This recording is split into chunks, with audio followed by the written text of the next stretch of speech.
This channel does not promote any violent, harmful, or illegal activities. All content provided by this channel is meant for an educational purpose only. এখন ঘড়িতে বাজে সন্ধ্যে ৬টা। তার মানে আন্দোলনকারীরা তারা মুখ্য সচিব তাকে পাল্টে ইমেল করে যে দাবিগুলো জানিয়েছেন সেদিকে আমাদের নজর রাখতে হবে। বিকেল ৫টা ডেডলাইন ছিল মঙ্গলবার, সেই সময় পেরিয়ে যাওয়ার পরেও কর্মবিরতি চালিয়ে যাচ্ছেন জুনিয়র ডাক্তাররা। একের পর এক চিঠি, পাল্টা চিঠি, ডাক্তারদের চিঠি দেন মুখ্য সচিব, পাল্টা খানিকক্ষণ আগেই ডাক্তাররা পাল্টা চিঠি দিলেন মুখ্য সচিবকে।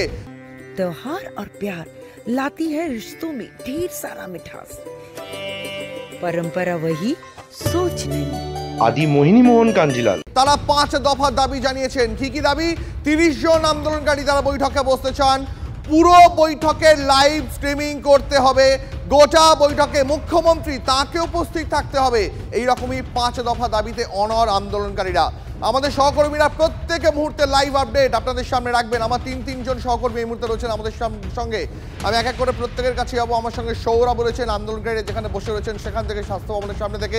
দীক্ষা রয়েছেন আমার সঙ্গে একদম সরাসরি নবান্ন থেকে, পাশাপাশি শর্মিষ্ঠা রয়েছেন আমার সঙ্গে স্বাস্থ্য ভবন থেকে। আমি শুরুতেই সৌরভের কাছে যাই। সৌরভ, খানিকক্ষণ আগেই যারা আন্দোলন করছেন জুনিয়র চিকিৎসকরা, তারা সাংবাদিক বৈঠক করলেন, করে তারা বললেন ৫ দফা দাবিতে তারা অনড়। সেই ৫ দফা দাবি মানলে তবেই তারা নবান্নে যাবেন। সৌরভ, গতকাল দুপুর পর থেকে আজ দুপুর পেরিয়ে সন্ধে হয়ে গেল, অর্থাৎ ২৪ ঘন্টারও বেশি সময় আন্দোলনকারীরা রাস্তায় বসে রয়েছেন। রোদ, জল, বৃষ্টি, এই মুহূর্তে তাদের কি অবস্থা? এই মুহূর্তে তারা কি বলছেন? তাদের দাবি কি মানা হবে? তারা কি আশা করছেন? নবান্নে কি বৈঠক করতে তারা যাবেন? সৌরভ,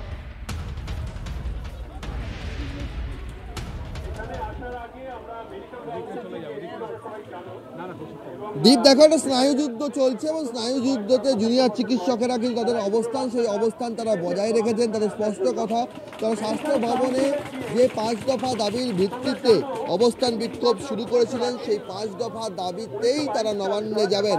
নবান্নে শুধু তারা যাবেন না, নবান্নে যদি যেতেই হয় তাহলে তারা মুখ্যমন্ত্রী মমতা বন্দ্যোপাধ্যায়ের সঙ্গেই বৈঠক করবেন। যদি বৈঠক হয় তাহলে তা লাইভ টেলিকাস্ট করতে হবে। যদি লাইভ টেলিকাস্ট হয় তাহলে সেক্ষেত্রে ৩০ জন প্রতিনিধি থাকবেন। অর্থাৎ স্পষ্ট কথা, তারা একটা বিষয় যে যারা এখানে বসে রয়েছেন এই আন্দোলনকে সমর্থন জানিয়ে গতকাল থেকে যারা এই বিক্ষোভে সামিল হয়েছেন, রাতভর অবস্থানে যারা সামিল হয়েছেন, শুধুমাত্র জুনিয়র চিকিৎসকেরা নয়, সেখানে সেই জুনিয়র চিকিৎসকদের পাশাপাশি নাগরিক সমাজ তারাও রয়েছেন, তারাও বিভিন্ন জন এসছেন এই আন্দোলনকে সমর্থন জানিয়ে। এবং এখানে যাই আলোচনা চলছে, এখানে যাই আলোচনা হচ্ছে, তাতে তুমি বুঝতে পারছো যে এখানে জাস্টিস ফর আরজিকর সেই বিষয়টি কিন্তু তারা দাবিটা বজায় রেখেছেন। এবং তাদের যে সাংবাদিক বৈঠক করে যেখানে জানিয়ে দেওয়া হয়েছে যে তারা কি চান এবং নবান্নে যদি বৈঠক করতেই হয় তাহলে তাদের দাবি কি, সেই বিষয়টা তারা স্পষ্ট করে দিয়েছেন।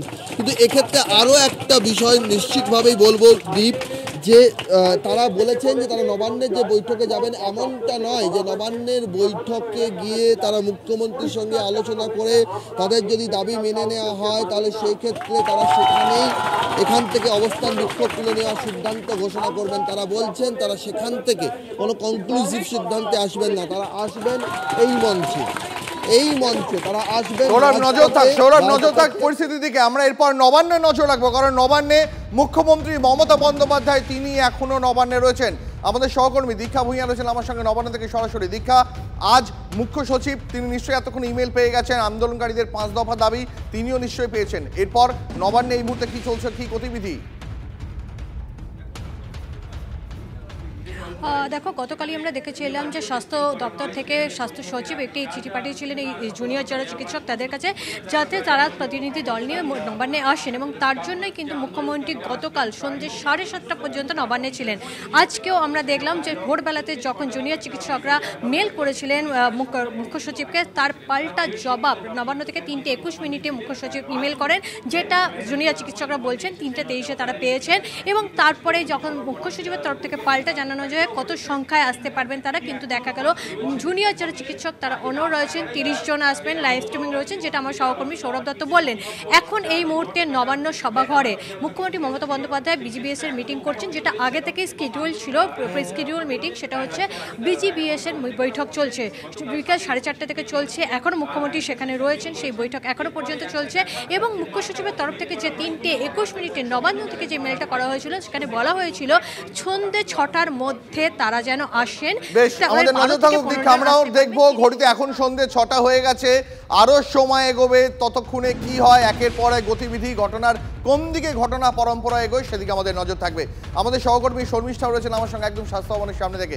শর্মিষ্ঠা, কোনো কারণে যদি নবান্ন জুনিয়র ডাক্তারদের বা আন্দোলনকারীদের দাবি দেওয়া না মানে, তাহলে তোমার কি এখন পরিস্থিতি দেখে মনে হচ্ছে যে আজকেও রাতভর বৃষ্টির মধ্যে স্রেফ ত্রিপলের নিচে রাত কাটানোর জন্য প্রস্তুত আন্দোলনকারীরা?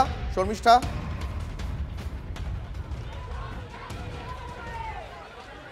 দীপ, আমি একটা কথা বলতে চাই যে স্বাস্থ্য ভবনে যাওয়ার দুটো যে রাস্তা রয়েছে না, 24 ঘন্টা তো পার হয়ে গিয়েছে এই আন্দোলনে, এই যে অবস্থান তারা রয়েছেন 24 ঘন্টা পার হয়ে গিয়েছে।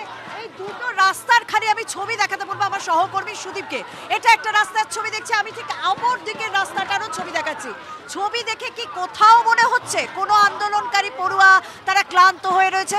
ছবি দেখে কি কোথাও মনে হচ্ছে যে তাদের যদি দাবি না মানা হয় তারা আজ রাতে আন্দোলন তুলে নেবেন? কারণ তারা মানসিকভাবে প্রস্তুত, এবং তাদের শারীরিকভাবে যাতে তারা আন্দোলনে টিকে থাকতে পারেন তার জন্য কিন্তু সহনাগরিকরা তাদের পাশে এগিয়ে এসেছেন। সকালে আমরা সিনিয়র চিকিৎসকদের দেখেছিলাম, আর এখানে কিন্তু আমরা দেখছি যে অনেকেই আসছেন, অনেকেই তাদের খাবার দিচ্ছেন। সন্ধ্যা হয়ে গিয়েছে, তাদের আমরা দেখেছি শর্মিষ্ঠা, আমরা দেখেছি যে একদম সাধারণ মানুষ যারা চাকরি করেন, যারা আন্দোলনের প্রতি তাদের সদর্থক মনোভাব দেখিয়েছেন, তারা প্রত্যেকে কিছু না কিছু কন্ট্রিবিউট করেছেন আন্দোলনকারীদের এই রাত জাগা আন্দোলনের জন্য। অনেক ধন্যবাদ আমার 3 সহকর্মীকেই।